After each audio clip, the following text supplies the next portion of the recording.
होते, लढून गेले ते भीम होते, करून गेले ते भीम होते, इतिहास वाचून नाही इतिहास घडवून गेले ते भीम होते, इतिहास घडवून गेले ते भीम होते. जय भीम. माझे नाव वंशिका अमोल घायवाड.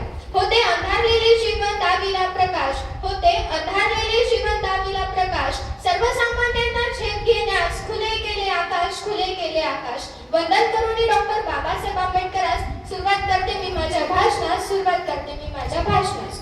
मित्रहो, ज्याप्रमाणे सूर्याचे तेज, सागराची खोली आणि आकाशाची उंची शब्दात मांडता येत नाही, त्याचप्रमाणे डॉक्टर बाबासाहेब आंबेडकर यांची महती शब्दात सांगणे केवळ अशक्य आहे.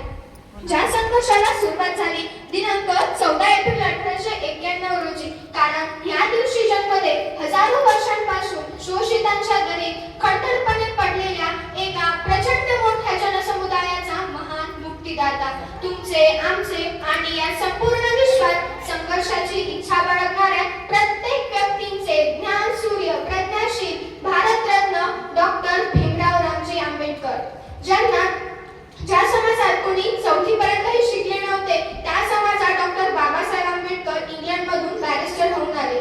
ज्यांना खायला भाकरी, प्यायला पाणी, चालायला रस्ता सुद्धा मिळणे कठीण होते, अशा दीनदलितांच्या व्यथा जाणून त्यांचे अश्रू पुसण्याचे व त्यांना जगण्याचा अधिकार मिळवून देण्याचे काम डॉक्टर बाबासाहेब आंबेडकर यांनी केले. हवा वेगाने नव्हती, हवापेक्षा वेग त्यांचा होता. हवा वेगाने नव्हती, हवापेक्षा वेग त्यांचा होता. अन्यायाविरुद्ध लढण्याचा त्यांचा इरादा नेक होता, त्यांचा इरादा नेक होता.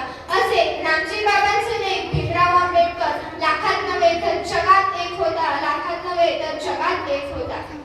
ते म्हणायचे, जर तुम्हाला हवे असेल तर एकटे उभे राहा, पण कधीच अन्यायाच्या बाजूने राहू नका.